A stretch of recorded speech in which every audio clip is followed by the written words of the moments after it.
NCR Sonipat में आशा worker लगातार संघर्ष कर रही हैं।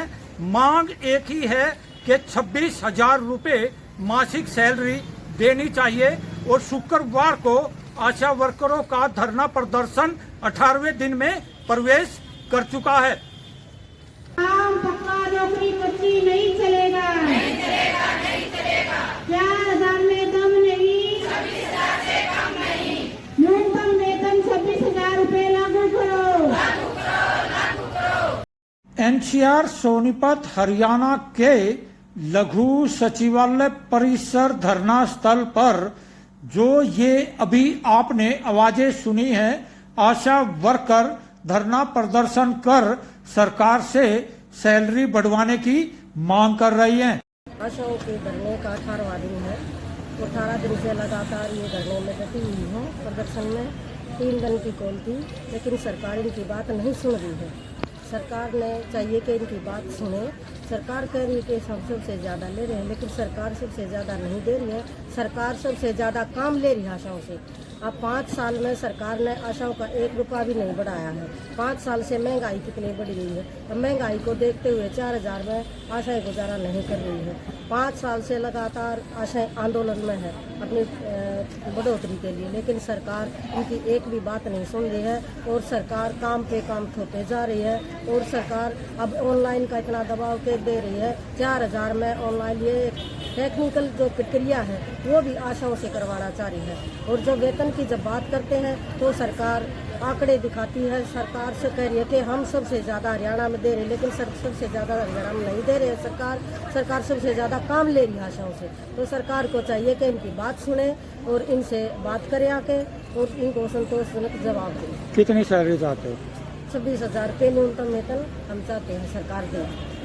पक्का करने की मांग पक्का कर रहे तो ये मांग है। अब जब तक पक्का सरकार नहीं करती, जब तक इनको न्यूनतम वेतन दिया जाए। और 28 तारीख को विधानसभा का घेराव ये करने जा रही हैं। आशाएं सरकार को बताना चाहती है कि हम 24 घंटे में काम करते हैं और 24 घंटे में 4,000 की सैलरी बहुत ही कम है। इतनी महंगाई में 4,000 में गुजारा नहीं हो सकता है और सरकार की बात सुने, ये सरकार से कहना चाहती है। मेरा नाम मंजू है, मैं PHC खानपुर क्लास से आशा वर्कर हूँ। हमारा आज धरना स्थल पर हम सभी आए हुए हैं। हमारा धरना चला हुआ है 18 दिन से, जो कि हमारी कॉल तो 2 दिन की रखी गई थी। सरकार हमारी सुनाई नहीं कर रही और काम ज़्यादा से ज़्यादा दिए जा रहे हैं। सरकार हमें जैसा काम दे रही थी इसके हिसाब से हमारे जो पेमेंट है वो बहुत ही कम है। और हमारी सरकार से मांग है, जिस तरह से हमारे काम बढ़ाए जा रहे हैं उसी तरह से हमारी पेमेंट भी बढ़ाई जाए। जिस तरह से आगे जो खर्चे बढ़ रहे हैं, जो 5 साल पहले हमारी 4,000 रुपये की थी, लेकिन आज जो खर्चा बढ़ा हुआ है वो 4,000 में बिल्कुल नहीं आ रहा है। 4,000 में किसी एक परिवार का जो 4-5 सदस्य है उसका दूध तक नहीं आता। तो और फीस कहाँ से लाए, हम कहाँ से बिजली का रेट करें। अभी बिजली 4,500 रुपये आई हुई है, तो हमारी 4,000 में तो वो बिजली का बिल भी पास नहीं हो रहा है। जब सरकार इतनी महंगाई कर रही है तो सरकार को ये भी तो देखना होगा। जो आशाएं काम कर रही हैं आपके सरकार के लिए एरिए में उतर कर 24 घंटे की ड्यूटी लगाई गई है, उसे 1 दिन की छुट्टी भी नहीं मिलती, तो उसके लिए उन्होंने कम से कम पेमेंट के आधार पर न्यूनतम वेतन हमारा 26,000 तो करना ही चाहिए। ये हमारी मांग है, लेकिन सरकार उसकी सुनाई नहीं कर रही है। लेकिन जब तक या तो सरकार आराम से सुनाई कर ले, और अगर सरकार सुनाई नहीं करती तो हम सीधा पंचकुला जाएंगे और अपना धरने को बढ़ाने की पूरी कोशिश करेंगे। और हमारी एकता है हमारे संगठन में, और हमारा जो संगठन काम कर रहा है वो कोई नाजायज नहीं मांग कर रहा है, ये जायज मांगे हैं। आते हो? मेरा नाम छवि है जी। मैं आशा वर्कर यूनियन जिला सोनीपत से सचिव के पद पर हूँ। हम ये बोलना चाहते हैं कि आज हमारी हड़ताल का लगातार 18वां दिन है और सरकार कोई भी सुनवाई नहीं कर रही है। सरकार की तरफ से आज तक भी बातचीत का कोई प्रस्ताव यूनियन के प्रतिनिधिमंडल को नहीं मिला है। तो हरियाणा में जो है शिशु और मातृ मृत्यु दर वैसे ही 14% बढ़ चुकी है। ये आंकड़े सरकार के ही हैं। और अब जब ये आशाएं जो गर्भवती महिलाओं और बच्चों की देखभाल करती हैं, जो पिछले 18 दिन से लगातार पूरे हरियाणा में हड़ताल पर हैं अपनी मांगों और समस्याओं को लेकर, तो ये जो आंकड़े हैं ये और भी बढ़ने की संभावनाएं हैं। और हर रोज कहीं न कहीं से खबरें आ रही हैं मातृ और शिशु मृत्यु होने की। तो हम सरकार से ये कहना चाहते हैं, सरकार हमारी मांगों और समस्याओं का जल्द से जल्द समाधान करे। हमें कोई शौक नहीं है यहाँ पर बैठने का, काम छोड़ के हमें हमारी एक ये जो जिम्मेदारी होती है भाई गर्भवती महिलाओं की और बच्चों की जो जिम्मेवारी है हमारी, हम उसको छोड़ के हम अपने काम को यहाँ बैठे हैं। तो हम किसी शौक से नहीं बैठे हैं या किसी के कहने से नहीं बैठे हैं, सरकार ने हमें मजबूर किया है यहाँ बैठने के लिए, नहीं तो हम अपना काम नहीं छोड़ना चाहते। क्योंकि हमें पता है हम यहाँ बैठे हैं तो वो लोग परेशान हो रहे हैं।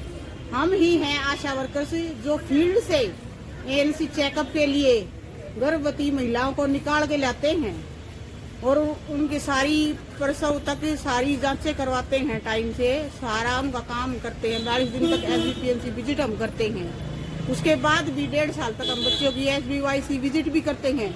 तो वो सारा काम इससे प्रभावित हो रहा है। सरकार कैसे आराम से बैठी है? तो क्या जब जो जनता की ही परेशानी नहीं सुनेंगे तो किसकी सुनेंगे? फिर किस लिए वो इन पदों पर बने हुए हैं? इस्तीफा दें वो, जब उनको जनता की कोई परवाह नहीं है, इन आशा वर्कर्स की कोई परवाह नहीं है। 2018 के बाद महंगाई जो है लगातार बढ़ गई है, वो भी तो आप देखो। एक तरफ तो आप सारे स्वास्थ्य विभाग का काम हम आशा वर्कर्स के ऊपर थोपे जा रहे हो, बिना पैसों का जो काम है जो हमारे। हरियाणा की आशा वर्करों को अब कई विभागों से संबंधित कर्मचारी संगठनों ने भी अपना समर्थन दे दिया है। उनका क्या कहना है, आखिर आप यह भी अब सुन लीजिए।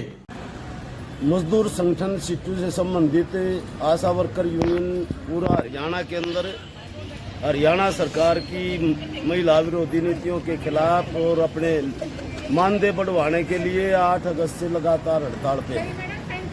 पहली बात तो जो केंद्र व राज्य की भाजपा सरकार बेटी बचाओ बेटी पढ़ाओ का नारा दे रही है, ये 8 अगस्त से चली आ रही हड़ताल उस नारे की पोल खोलती है। व्यवहार में जो नारा दिया गया है और व्यवहार में प्रैक्टिकल में लागू करने में बुनियादी अंतर है। केंद्र सरकार का विभाग है, बड़े शर्म की बात है, केंद्र सरकार अपने खुद के विभाग में न्यूनतम वेतन लागू नहीं कर रही है। मात्र 4000 रुपये मानदेय इनको दिया जा रहा है और वो भी कई महीने लटका रहता है, आंदोलन करके लेना पड़ता है। कमर तोड़ महंगाई के अंदर 4000 रुपये कोई मायने नहीं रखता, क्योंकि जो रसोई में आज राशन की जो मांग है, चाहे चावल है, आटा है, गेहूँ है या चीनी है, पत्ती है, तेल है, दालें हैं, उनके निरंतर दाम बढ़ रहे हैं। फिर बिजली के दाम बढ़ रहे हैं, बच्चों की फीस बढ़ रही है। 4000 रुपये का कोई औचित्य बनता नहीं। और श्रम सम्मेलनों ने भी ये तय किया है, 45वें श्रम सम्मेलन, 46वें श्रम सम्मेलन ने, कि परियोजना वर्करों को मजदूर मानते हुए राज्य सरकारों का द्वारा घोषित न्यूनतम वेतन दिया जाए। और न्यूनतम वेतन की हमारी मांग है जो 7वां पे कमीशन इन्होंने लागू किया था कर्मचारियों पे, उसके आधार पे आज के दिन 26,000 रुपये न्यूनतम वेतन होना चाहिए। इस मांग को लेकर लगातार लड़ाई है और रेगुलर जॉब वर्क पर रेगुलर भर्ती हो, ये भी कानून है, संविधान का है, सर्वोच्च न्यायालय का आदेश है। आंगनबाड़ी के एक आदेश में सुप्रीम कोर्ट ने कहा है कि इनको ग्रेजुएटी दो, परियोजना क्यों? जब लगातार काम चल रहा है तो इनको कर्मचारी का दर्जा दो। तो परियोजनाओं में चाहे आंगनबाड़ी है, आशा है, मिड डे मील है, क्रैच वर्कर है, वो सुप्रीम कोर्ट के आदेश को भी लागू नहीं किया जा रहा है। और हमारी मांग है कि भाई इनको पक्के कर्मचारी का दर्जा दिया जाए। जब तक पक्के नहीं करते 26,000 रुपये न्यूनतम वेतन दिया जाए। सेंटर द्वारा जो इनिशिएटिव दिए गए हैं उनमें जो 50% हरियाणा सरकार कटौती कर रही है उनको लागू किया जाए। सामाजिक सुरक्षा की गारंटी दी जाए, बदले की भावना से कार्रवाई ना की जाए। और हम आज भी ये उम्मीद करते हैं कि सरकार शुद्ध बुद्धि ले और बातचीत का रास्ता अपनाए, क्योंकि सरकार ने आंगनबाड़ी के आंदोलन में भी ऐसा ही किया था। 4 महीने तक लगातार आंदोलन चला, क्लरिकल की 42 दिन हड़ताल चली।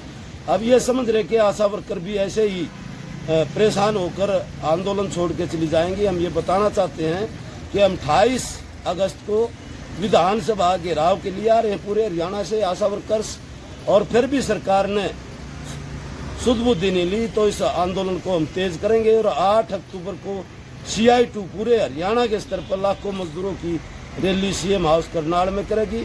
आशा वर्कर यहां धरना प्रदर्शन कर सरकार से एक ही गुहार लगा रही हैं कि उनको पक्का करने के साथ साथ सैलरी भी बढ़ा देनी चाहिए। सरकार प्रशासन पर सभी आशाएं विश्वास बनाए हुए हैं कि वार्ता कर सरकार जरूर समाधान निकालेगी। आशा वर्करों ने भी अब ऐलान कर दिया है कि वह विधानसभा का घेराव भी करने के लिए 28 तारीख को जरूर चंडीगढ़ पहुंचेगी। सरकार को वार्ता कर समाधान जरूर निकाल लेना चाहिए। राजेश खत्री, सोनीपत, हरियाणा।